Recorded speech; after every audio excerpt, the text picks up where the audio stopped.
everybody. Happy New Year! We're gonna get ready to do some lobster tails because what's better on New Year's than lobster tails? Probably nothing. Maybe add a steak to it.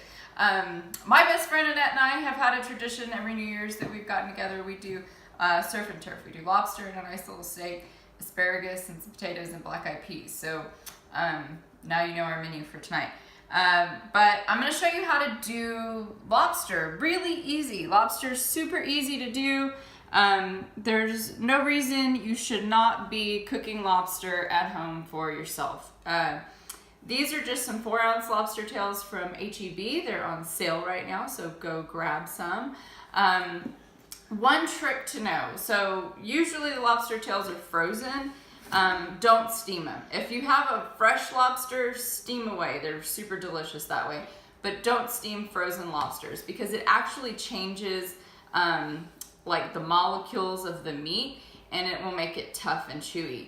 And I've heard a lot of people say, like, oh, I don't like lobster. It's always tough and chewy. Well, it was cooked wrong. So you want to bake it. You could even put it on the grill. It's super good. On the barbecue pit. Today we're just going to toss ours in the oven later, but right now I always get it prepared early in the day so that it can sit in the refrigerator with all this marinade on it, and it's super delicious. So what we're going to use today is we've got some seasonings. We've got salt, seasoned pepper, a little paprika, and a little bit of cayenne. We've got finely chopped onion. We've got garlic and parsley. And we've got some butter. So this is just regular salted butter that I've softened up. You don't want it melted, you don't want it really liquidy, but you just want it soft enough to make like a paste. And of course a lemon from Mr. Wilkie's tree. Thank you, Mr. Wilkie. And we're gonna use the lemon as well. So first things first, you have to get your lobster prepared. And the way you do that is you cut a section off the top of the lobster. So you're going to need some kitchen shears for that. So let me go ahead and show you how to do that. You'll turn the lobster facing you. Can you see really well? And what you're going to do is insert the knife kind of right here on the edge. And you're just going to start cutting down the side. Okay, so you did that side. Now you're gonna do the other side. Wyatt's super excited.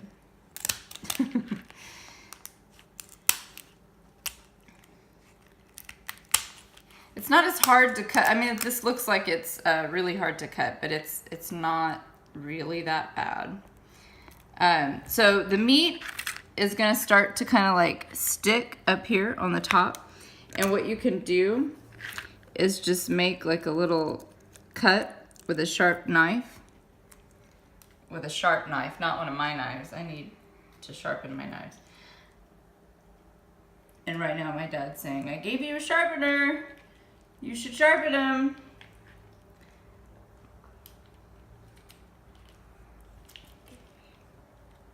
Okay, so after you get the meat cut away from the top of the lobster, then you'll just pull this off.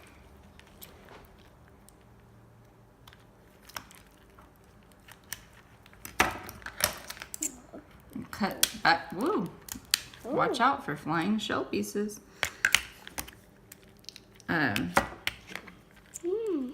Okay, so my shell is completely detached, but I still have a little bit of meat attached to the shell. So I'll just go through and then pull it right off. Just like that. Ta-da! So that's all you need to do. Just remove this piece. Have a place to put that so it doesn't get all over your counter. Then this little piece of meat that was attached to the top of the shell, just kind of fold it over like this. And remove the vein or whatever you want to call that. Its innards. Yuck. It's all stuck to my fingers. Yay! Okay. and it's ready to prepare. So I'm gonna cut the next 2 of these and we'll be right back with how to stuff them full of your seasonings. Okay, so now we've got 3 of our lobster tails just in a dish that we're gonna put in the refrigerator in just a little bit. We've got the meat of the lobster from the top kind of folded over right now because we're going to fold that back over top in just a second. So the first thing that I usually do is I cut my lemon and I squirt just a little bit of lemon juice over top of each one and let that sit for a second. And then what we're gonna do is mix up all our seasonings. So we've got our butter right here, which is a nice, easy, spreadable consistency. And I'll go ahead and add our seasoning. So we've got salt, seasoned pepper, a little bit of cayenne, a little bit of paprika. And I really like this seasoned pepper. And actually my sister-in-law, Jennifer, turned me on to using this. She uses it a lot.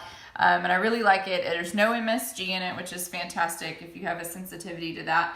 But it's just like, it's got lots of bell peppers and a black pepper blend. Then we'll go ahead and add our garlic and onions and parsley. You could always add more parsley if you're a huge parsley fan. And you want to mix this up really nice so you get real good looking butter here. You have a fresh lobster, as in it is alive when you purchase it and alive when you come home with it. Steaming it is the best way to go for live lobster. But most of the time we just get lobster tails from the grocery store because that's what we have access to that pretty easily. And what you want to do is bake it, broil it, or grill it. Steaming frozen lobster does not turn out as well. So we're gonna bake ours tonight. If you're really good at broiling things, broiling it is really good, but you've got to keep a really close eye on your oven. And sometimes I forget what I'm doing, and you don't want it to burn. So we're gonna bake ours. So we're gonna take a little bit of this butter mixture and just kind of pat it on there. It looks good. And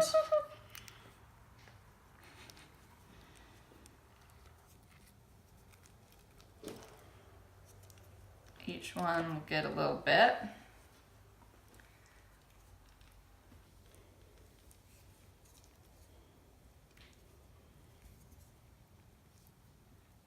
There we go.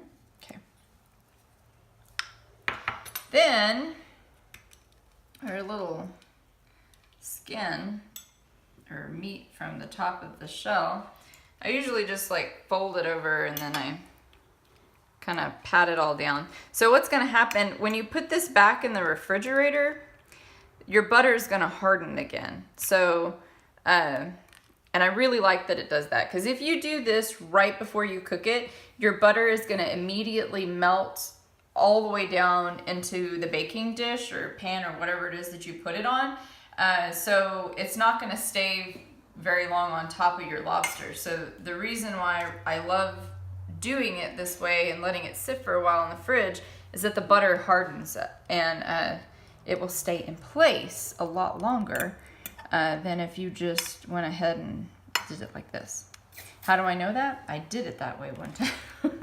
One time I did it right before, I did all this right before I baked it. I threw it in the oven and then it still tasted really great, but it wasn't as buttery as it was before when I left it in the refrigerator for a long time. So trial and error, you figure these things out. Okay, so these are almost ready. I'm gonna give another little squeeze just on top of everything. And actually that's really it. I might sprinkle a little bit more of this pepper just right on top. Now they're ready to go in the refrigerator and hang out for the rest of the day until we're ready to put them in. I'm gonna bake it at probably 400. Lobster does not take long. You don't want to overcook it because it can also get tough if you overcook it. It's really only, I'd have to look it up again, but about 10 minutes. You want to keep an eye on it. Don't always trust your clock because everybody's oven is slightly different. So I check it often, and once it starts to look opaque, that means like it's no longer this translucent look like most fish has when it's raw. Then it's ready to go. You can even stick a fork in the middle and you know, move the fork back and forth. If it looks like it's done, then it's done. And then you just pull it right on out and eat it, and it's perfect. So I hope you enjoyed our little video today of making our lobster tails, and have a happy new year.